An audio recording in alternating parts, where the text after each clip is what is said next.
وبرزوا لله جميعا فقال الضعفاء للذين استكبروا إنا كنا لكم। क़यामत के दिन मैदान हशर में सारे के सारे लोगों को जमा किया जाएगा। वबरज़ू लिल्लाह, जमा किया जाएगा लिल्लाह, अल्लाह के लिए, जमीअन, तमाम के तमाम लोगों को।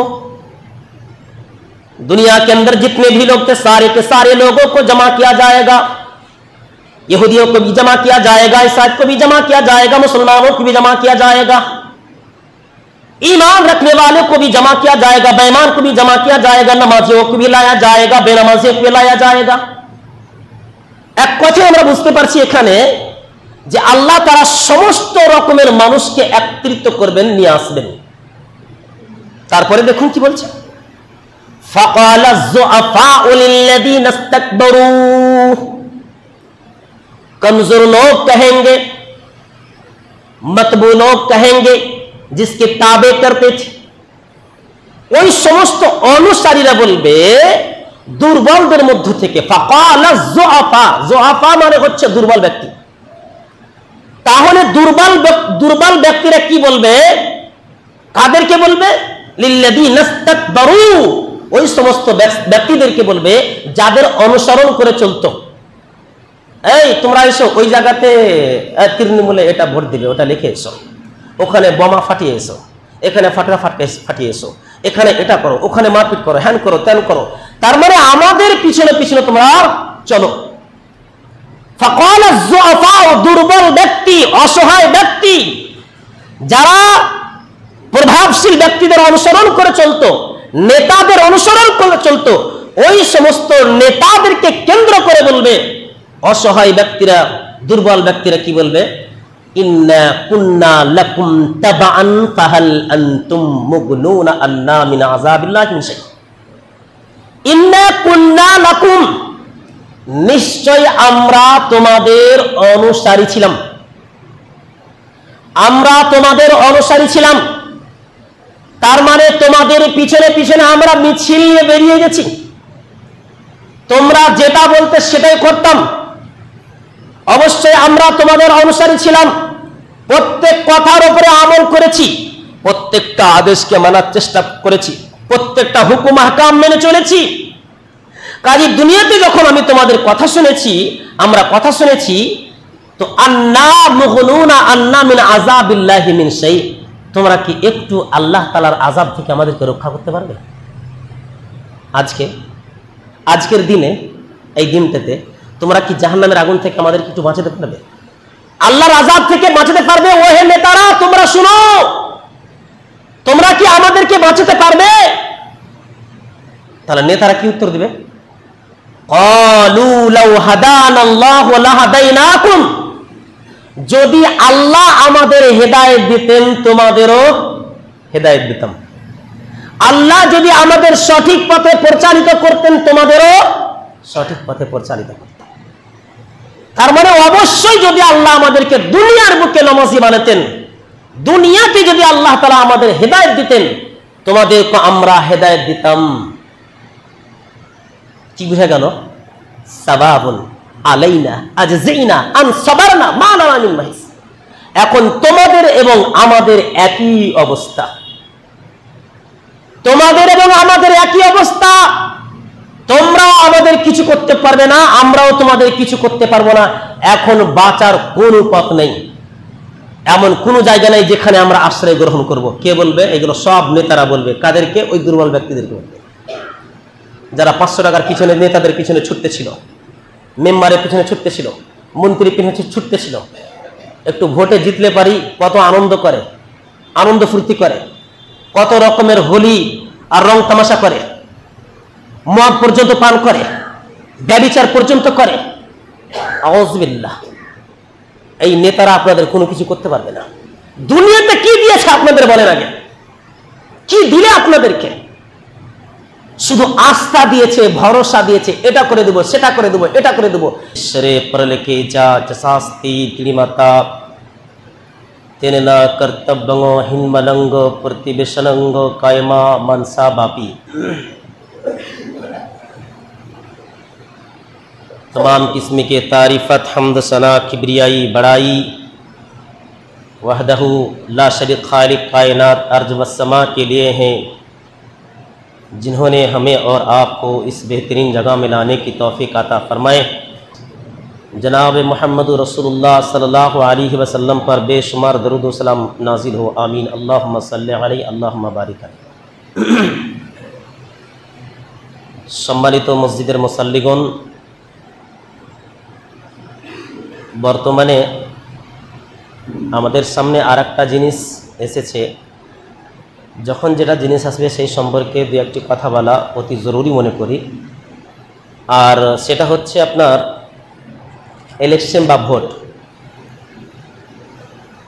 কোরআন এবং হাদিসে ইসলামে এই সম্পর্কে কি বলা হয়েছে। যারা আমরা নেতাদের পিছনে ছুটছি বা যখন আমাদেরকে কোনো কাজে ডাকে, যে কোনো সময় ডাকে আমরা ছুটে চলে যাই, কিসের কারণে? 500 টাকার কারণে, 1000 টাকার কারণে, দুমুঠ খাবার খাওয়ার কারণে। ডাকলেই পারে আমরা ছুটতে শুরু করি। অর্থাৎ নেতাদের পিছনে যাওয়া, তার অনুসরণ করা, নেতা এবং জনতা, নেতা এবং প্রজা এদের কি অবস্থা হবে?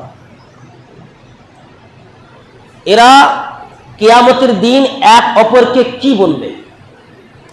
ওই কথাটা ইনশাআল্লাহ আমি কোরআন থেকে আপনাদেরকে উদ্ধৃতি দেওয়ার চেষ্টা করব। তো আমরা সকলেই জানি যে দুনিয়াতে আল্লাহ তাআলা আমাদেরকে মজমাস্তি করার জন্য পাঠাননি।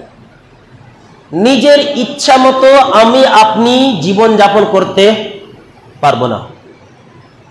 আমি যদি মনে করি নিজে নিজে যে এটা হালাল ওই জন্য এটা আমি ভক্ষণ করছি, ওটা হারাম ওই জন্য এটা আমি ত্যাগ করছি, এটা যদি নিজে নিজে ভাবতে শুরু করেন, তাহলে পরে কোরআন হাদিস আস্তে আস্তে মিটে যাবে। তার মানে কি? আল্লাহ তাআলা এক এক করে উঠিয়ে নেবেন। কোরআনের যে সমস্ত আয়াতগুলো এসেছে, কোরআনের আয়াতের উপরে আমল যদি না হয়, তাহলে আল্লাহ তাআলা কোরআনকে এক এক করে তিনি উঠিয়ে নেবেন, এটা তিনি ওয়াদা করেছেন। আমরা এর আগে শুনেছি সহিহ বুখারী এবং মুসলিমে হাদিস উল্লেখ করা হয়েছে, ইন্নাল্লাহা লা ইয়াকবিজুল ইলমা ইনতাজান ইয়ামতাজউ মিনান নাস। মানুষের কাছ থেকে নিশ্চয় আল্লাহ তাআলা একেবারে ইলমটাকে উঠিয়ে দিবেন না। ইন্নাল্লাহা, নিশ্চয় আল্লাহ তাআলা, লা ইয়াকবিজুল ইলমা, আল্লাহ তাআলা ইলমটাকে কবজা করবেন না, উঠিয়ে নেবেন না। ওয়ালাকিন ইয়াকবিজুল ইলমা বিকবজিল উলামা, কিন্তু আল্লাহ তাআলা ইলমটাকে উঠিয়ে নেবেন কাদের দ্বারা দিয়ে? আলেম সম্প্রদায়ের দ্বারা দিয়ে। পৃথিবীতে যখন বিজ্ঞ আলেম থাকবে না, কোরআন হাদিস নিয়ে যারা রিসার্চ করে, তদন্ত করে, সহিহ হাদিস মানে এই সমস্ত সহিহ আকীদার আলেমগুলো যখন পৃথিবীতে থাকবে না, তখন আল্লাহ সুবহানাহু ওয়া তাআলা তিনি ইলমটাকে উঠিয়ে নেবেন ওই আলেম সম্প্রদায়ের দ্বারা দিয়ে। হাত্তা ইযা লাম ইয়াতরুক আলিমান, যখন এই দুনিয়াতে আলেম সম্প্রদায় থাকবে না, ইত্তাখাযান নাসু রুউসান জুহালা, তখন জাহেল অজ্ঞ মূর্খদেরকে মানুষ নেতা মুফতি বানিয়ে ফেলবে। তার মানে এরাই নাকি নেতৃত্ব দিবে, এরা সমাজে নেতৃত্ব দিবে, এদের কাছ থেকে ফতোয়া ফারায়েজ জিজ্ঞাসা করা হবে। তারপরে কি বলা হয়েছে? ফাসুইলু ফাআফতাউ বিগাইরি ইলমিন ক্বাদ যাল্লু ওয়া আযাল্লু।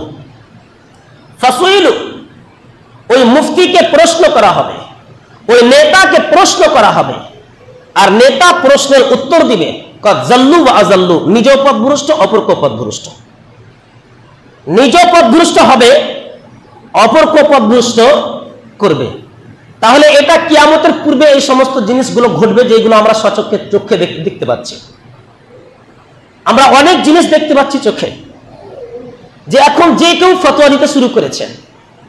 একটা রিক্সা চালক পর্যন্ত ফতোয়া দেয়, একটা বিড়িখোর পর্যন্ত ফতোয়া দেয়, একটা চায়ের দোকানও ফতোয়া দেয়। একটা আলেমকে যতটা সম্মান করা হয় না, ততটা সম্মান একটা জাহেলকে করা হয়। তাহলে ওই যুগ এসে পড়েছে, যে যুগের কথা রাসূল সাল্লাল্লাহু আলাইহি ওয়াসাল্লাম তিনি বলেছেন যে ইলমটাকে উঠিয়ে নেওয়া হবে।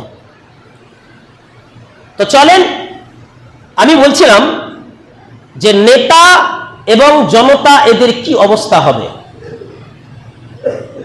অনুসরণকারী এবং যাদেরকে অনুসরণ করা হতো, তাবে মাতবু, এদের কি অবস্থা হবে। আল্লাহ সুবহানাহু ওয়া তাআলা তিনি কোরআনে বলছেন, কিন্তু কাদের সময় সবাই পিছনে।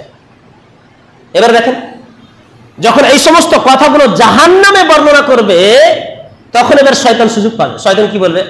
ওয়াকালা শাইতানু লাম্মা কুদিয়াল আমর, শয়তান তখন বলবে, যখন আল্লাহ তাআলা প্রত্যেকটা বিষয় মীমাংসা করে দিবেন, যার ব্যাপারে জাহান্নাম, যার ভাগ্যতে জাহান্নাম লেখা হয়েছে জাহান্নাম চলে যাবে, যার ভাগ্যতে জান্নাত লেখা আছে জান্নাত চলে যাবে, তার মানে আর ফয়সালা হবে না, একেবারে শেষ ফয়সালা হয়ে যাবে, বিচার হয়ে যাবে।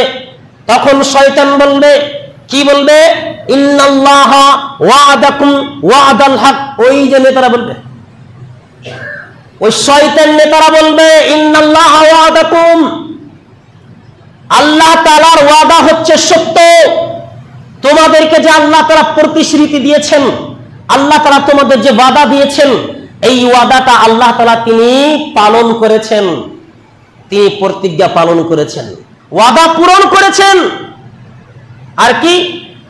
আমি যে ওয়াদা করেছিলাম, ওয়াআদতুকুম ফাখলাফতুকুম, আমি যে তোমাদেরকে আস্থা ভরসা দিয়েছি, আমি তোমাদেরকে যে বিশ্বাস দিয়েছি, আমি যে তোমাদেরকে একটা আশা দিয়েছিলাম, ওই ওয়াদাটা খেলাফ করে ফেললাম। ফাখলাফতুকুম, আমি তোমাদের সাথে ওয়াদাকে ভঙ্গ করলাম। কি কোরআনের সাথে সবকিছু মিলছে না? মিলে, অবশ্যই মিলছে।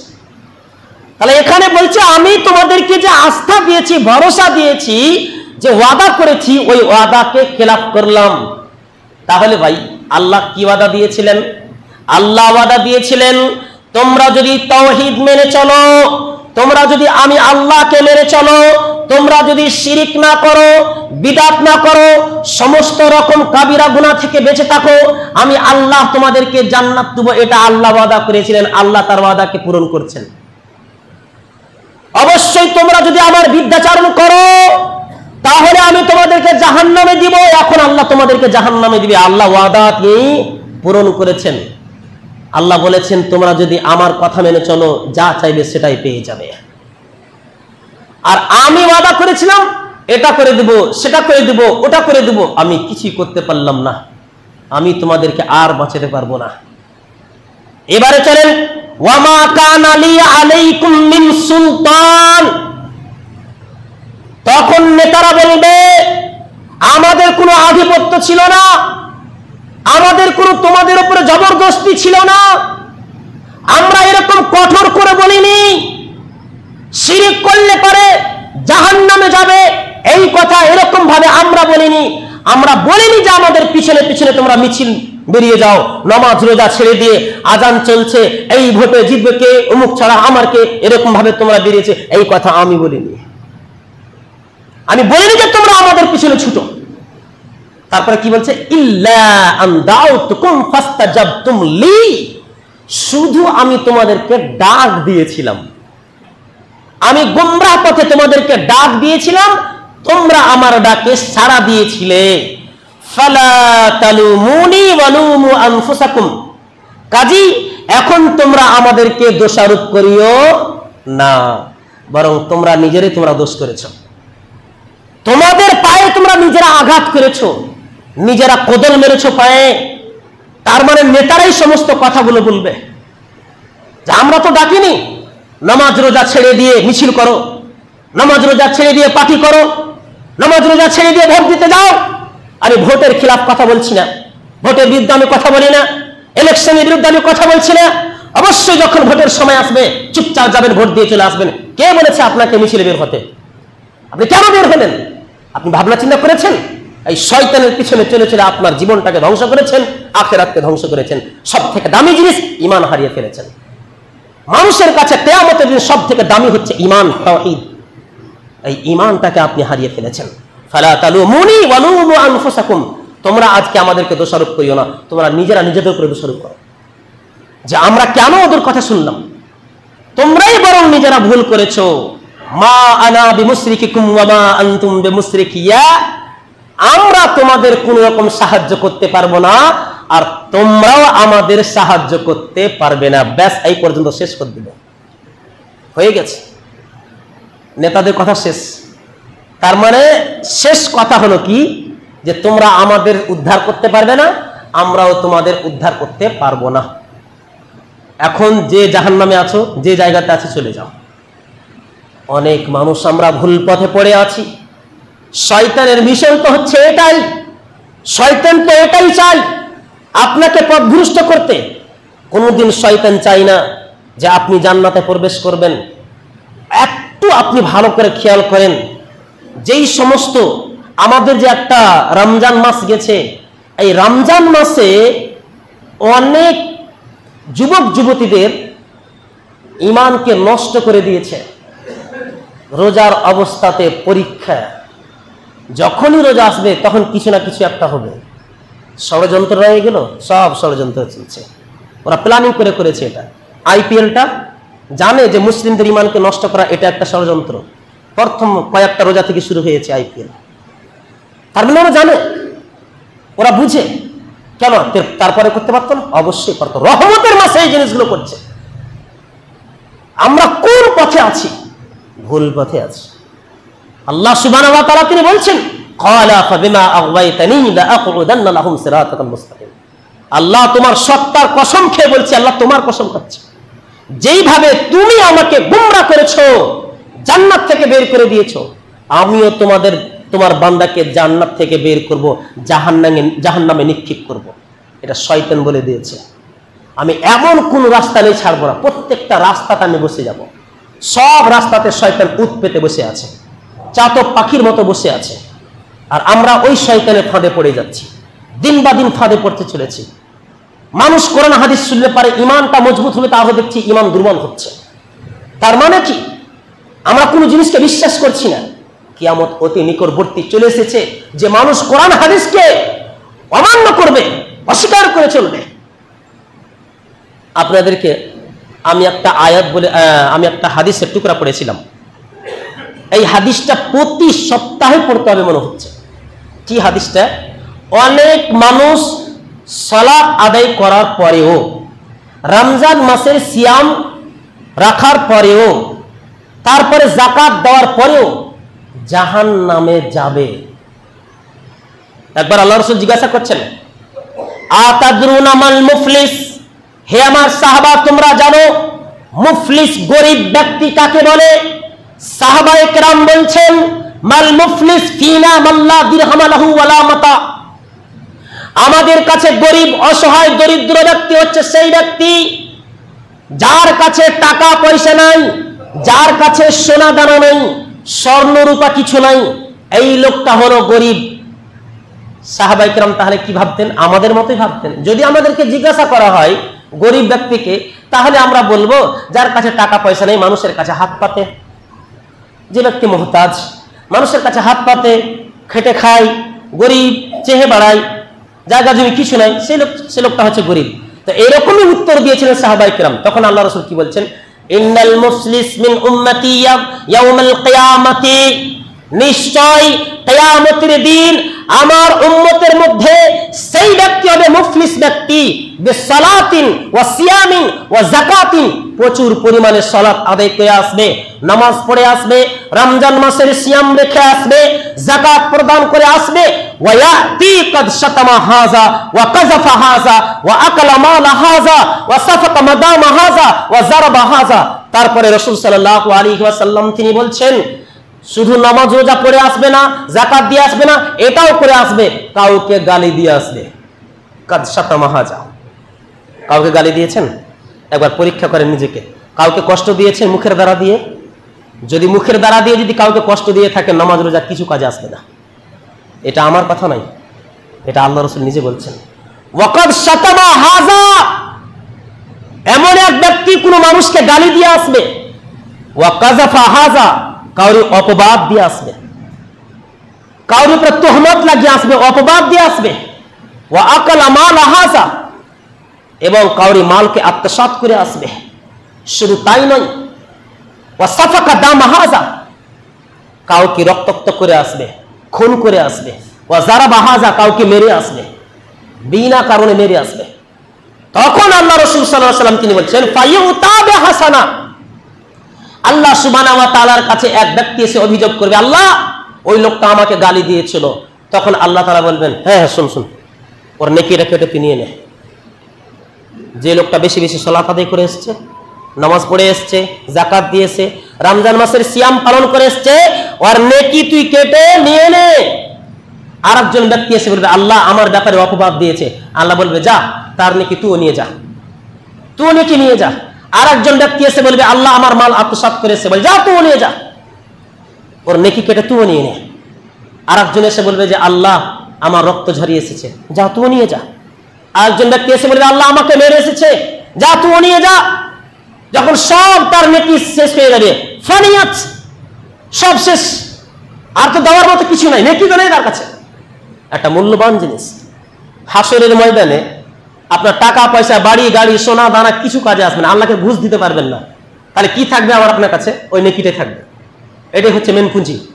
এখন এই পুঁজিটাই যদি হারিয়ে যায় মানুষের কাছ থেকে, তখন আল্লাহ তাবারক ওয়া তাআলা তিনি কি বলছেন যে এখন তো আর এর কাছে দেওয়ার মতো সেরকম কোনো কি নাই, তো এক কাজ কর, তোর যদি কিছু পাওনা থাকে তোর পাপগুলো ওর মাথার উপরে চাপিয়ে দেয়।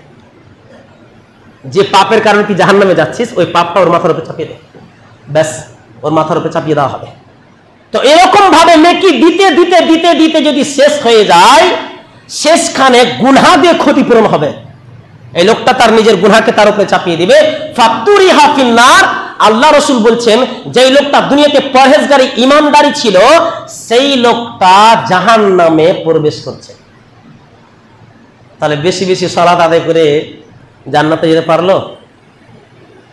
আমি তো আগেও বলেছি যে আল্লাহ কর্ম করতে বলেনি, যেই জায়গাতে আমলের কথা এসেছে তারপরে একটি শব্দ এসেছে সালেহা, ওয়া আমিলুস সালেহা, সৎ আমল।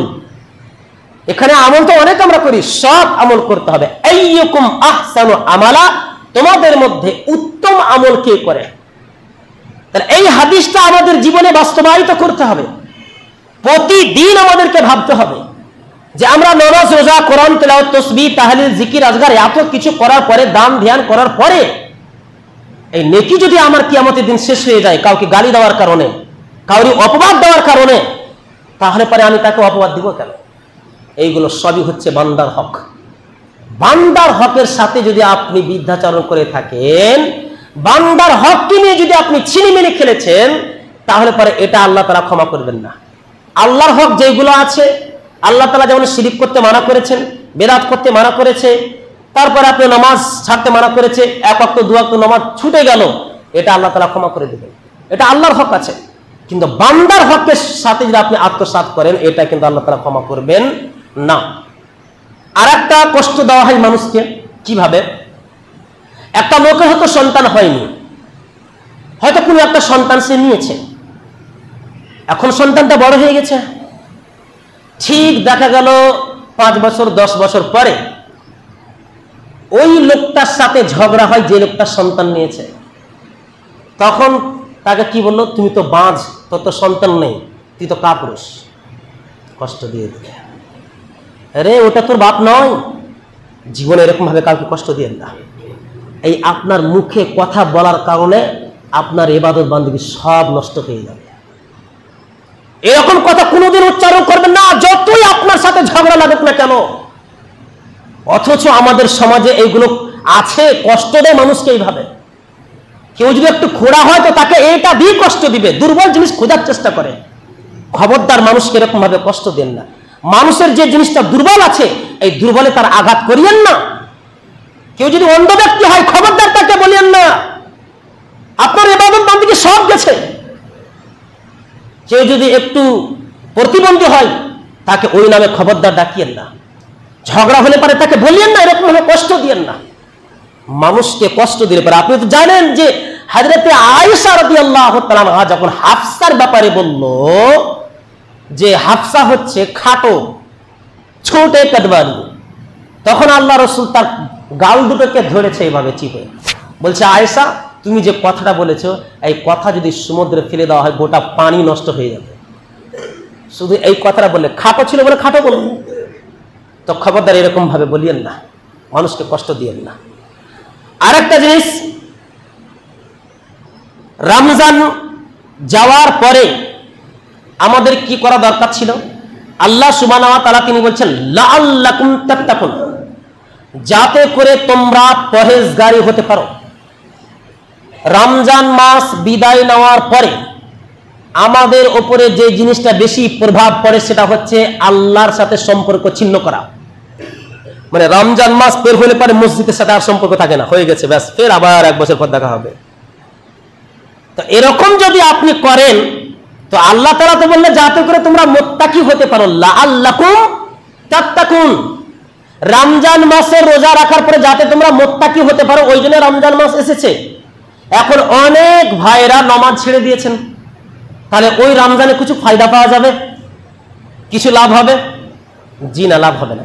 আপনাকে উদাহরণ দিয়ে বলি আমি, একটা আপনি বিল্ডিং খাড়ো করলেন, একটা আপনি ঘর তৈরি করলেন 5 লাখ টাকা দিয়ে, 10 লাখ টাকা দিয়ে, 20 লাখ টাকা দিয়ে পরিশ্রম করে, প্রচুর পরিমাণে পরিশ্রম করে, মেহনত করে আপনি ঘর তৈরি করলেন, আর ওই ঘরে বসবাস করলেন না, বুলডোজার নিয়ে এসে ঘরটাকে ভেঙে দিলেন, জেসিপি নিয়ে এসে ঘরটাকে ভেঙে দিলেন। বলেন তো লোক আপনাকে পাগল বলবে না? অবশ্যই পাগল বলবে। আপনি রমজান মাসে ইমানটাকে মজবুত করলেন, আর রমজানের পরে ইমানটাকে নষ্ট করে দিলেন। একটা ঘর তৈরি করলেন, ওই ঘরটাকে ভেঙে দিলেন। রমজান মাসে তাকওয়া নামক জিনিসটা, এটা একটা ঘর তৈরি করলেন আপনি জান্নাত যাওয়ার জন্য, আর রমজানের পরে আপনি নামাজ রোজা ছেড়ে দিলেন, ঘরটা নষ্ট হলো না? অবশ্যই নষ্ট হয়েছে। ওই জন্য যে ভিত আপনি তৈরি করেছেন, যে ঘর তৈরি করেছেন, এই ঘরটাকে আপনাকে সামনে রাখতে হবে, হেফাজত করতে হবে। প্রিয় ভাই সকল, আমি আপনাদের সম্মুখে একটি গজল বলে আমি আমার বক্তব্যকে ইতি টানব।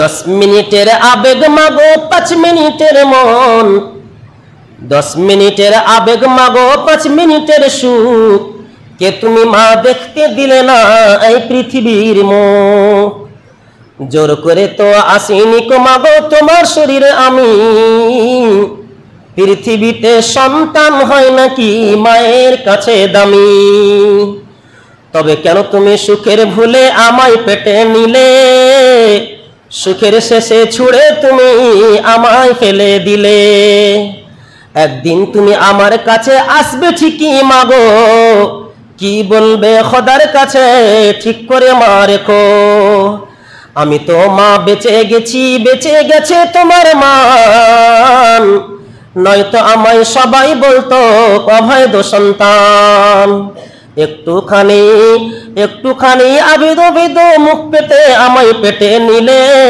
কলঙ্কারি ভয়ে আমায় ছুড়ে ফেলে দিলে, তোমার মা তোমার সাথে করতে যদি এমন, বুঝতে তুমি মৃত্যুর যন্ত্রণা মাগো ছিল কেমন, বাবার কাছে যেটা ছিল 10 মিনিটের মজা, তোমার কাছে সেটা ছিল 10 মাসেরই বোঝা।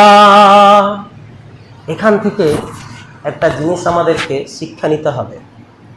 এই কবিতাতে এত সুন্দর কথা বলেছে যে যেই জিনিসটাতে আপনি তৃপ্তি লাভ করছেন 5 মিনিট 10 মিনিট, এর জন্য একটা সন্তানকে আপনি হত্যা করে ফেললেন। অনেক ছেলেমেয়েরা ভালোবাসা দিবসে মেয়েদের সাথে কুকর্ম করে থাকে, আর এখান থেকে যে সন্তান তৈরি হয়, ওই সন্তানটাকে ডাক্তারের কাছে গিয়ে মেরে ফেলে দেয়, ডাস্টবিনে ফেলে দেয়, কুকুরের মুখে দিয়ে দেয়। ওই জন্যে ভাইরা আমার, সতর্ক হয়ে যান। যদি আপনার কাছে বিন্দু পরিমাণ ঈমান যদি বেঁচে থাকে, এই কথাগুলো নিয়ে একটু ভাবনা চিন্তা করতে। আল্লাহ তাআলা আমাদের সকলকে যে সমস্ত কথা বর্ণনা করা হলো, সেই সমস্ত কথার উপরে তুমি আমাদেরকে আমল করার তৌফিক দান করো। রব্বুল আলামিন আমাদেরকে ইহকালে পরকালে দুটি পথকে তুমি নাজাতের ওসিলা বানিয়ে দাও। রব্বুল আলামিন দুনিয়াতে আমাদেরকে বেশি বেশি করে ভালো কাজ করার গুনাহ থেকে বাঁচার তৌফিক দান করো। আউযু বিল্লাহি মিনাশ শাইতানির রাজিম। বিসমিল্লাহির রহমানির রহিম। ইয়া আইয়ুহাল্লাযীনা আমানু সাল্লু আলাইহি ওয়া সাল্লিমু তাসলিমা। আল্লাহুম্মা সাল্লি আলা মুহাম্মাদ ওয়া আলা আলি মুহাম্মাদ كما صليت على إبراهيم وعلى آل إبراهيم إنك حميد مجيد اللهم بارك على محمد وعلى آل محمد كما باركت على إبراهيم وعلى آل إبراهيم إنك حميد مجيد ربنا آتنا في الدنيا حسنة وفي الآخرة حسنة وقنا عذاب النار ربنا ظلمنا أنفسنا وإن لم تغفر لنا وترحمنا لنكونن من الخاسرين ربنا تقبل منا إنك أنت السميع العليم وآخر دعوانا أن الحمد لله رب العالمين.